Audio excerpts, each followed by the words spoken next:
बिहार की राजनीतिक में हर दिन एक नई समीकरण बदल रही है और इस बार महागठबंधन में जो समीकरण बदली है इसको देखकर के आरजेडी और कांग्रेस पार्टी को चौंकाने वाली है। बिहार के अंदर जो राजनीतिक गलियारों में जो हलचल तेज है वो पप्पू यादव के लेकर के, क्योंकि पप्पू यादव वो हमेशा कांग्रेस की स्टैंड लेते हैं, कांग्रेस पार्टी की सपोर्ट करते हैं, कांग्रेस पार्टी के लिए हमेशा अपने दिल का दरवाजा खुले रखते हैं। लेकिन आरजेडी को पप्पू यादव बिल्कुल भी पसंद नहीं, उनको किनारा करने की कोशिश में जुटी है। लेकिन पप्पू यादव माने कहां? पप्पू यादव जो अपनी बात पर अड़ जाते हैं वो खुद वो करके दिखाते हैं। और अब इस बार ऐसा ही कुछ हुआ कि बिहार में महागठबंधन के रेगुलर मीटिंग होने के बाद भी इस बात को लेकर के पप्पू यादव को शामिल एक बार भी नहीं किया गया, जिसकी वजह से पप्पू यादव ने भी कांग्रेस के प्रभारी कृष्णा अल्लावरू यानी बिहार के जो कृष्णा अल्लावरू प्रभारी है इनसे वो मुलाकात की और ये मुलाकात इस बार गुप्त रखी गई। और ये गुप्त इस बार ऐसे रखी गई और उसको लेकर के ये आलोचना होने लगी कि पप्पू यादव कांग्रेस पार्टी से 25 सीटों का दावा कर रहे हैं। यानी वो सीमांचल क्षेत्र में कुछ सीटें ऐसी हैं जो इस बात का दावा है कि हम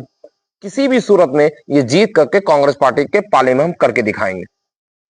जिसको लेकर के सहमति भी कृष्णा अल्लावरू बना ली है और कांग्रेस पार्टी को इसकी सूची दे दी गई है।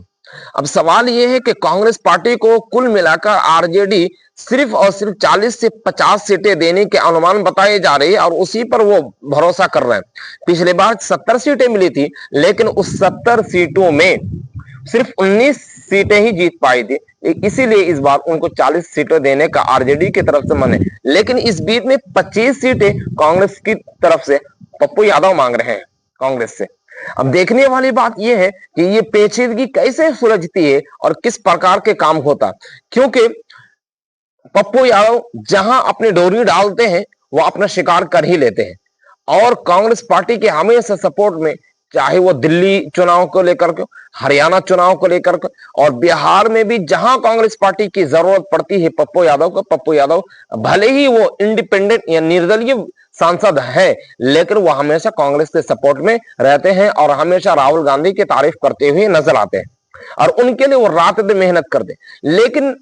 यादव जाति में, क्योंकि बिहार जाति में आप अच्छी तरह से ये जानते हैं कि बिहार में जातीय चुनाव होती है, जातीय समीकरण के आधार पर सीटें बढ़ती हैं और जाति को लेकर के बहुत ज्यादा फैक्ट होता है। और यादव जाति से आरजेडी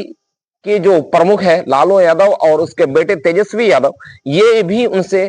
खलती नहीं है, इन दोनों से इनकी बनती नहीं है, जिसकी वजह से उनको ये डैमेज करने की कोशिश आरजेडी हमेशा करती रही है और उसको मौका देना नहीं चाहती है। जिसकी वजह से अब ये माना जा रहा है कि ये 25 सीटें देने के अनुमान कांग्रेस पार्टी की तरफ से डिमांड की गई है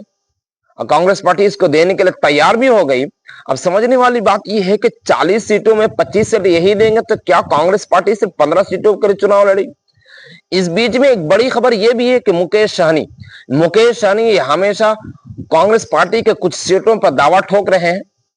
और जिसकी वजह से ये पेचीदगी बिहार में इंडी अलायंस यानी महागठबंधन करके पेचीदगी फंसती नजर आ रही है। और इस फंसने के आधार पर कांग्रेस पार्टी हो सकता है कि पप्पू यादव के दांव पे लगा दे, क्योंकि पप्पू यादव ये बिहार के मसीहा कहा जाता है, गरीबों का मसीहा कहा जाता है और ये बिहार में हर जगह इसका क्षेत्रीय बना हुआ है। और इस बनने के आधार पर हो सकता है कि पप्पू यादव की बातों पर कांग्रेस पार्टी सहमति जताए और उस सहमति के आधार पर इनको टिकट दें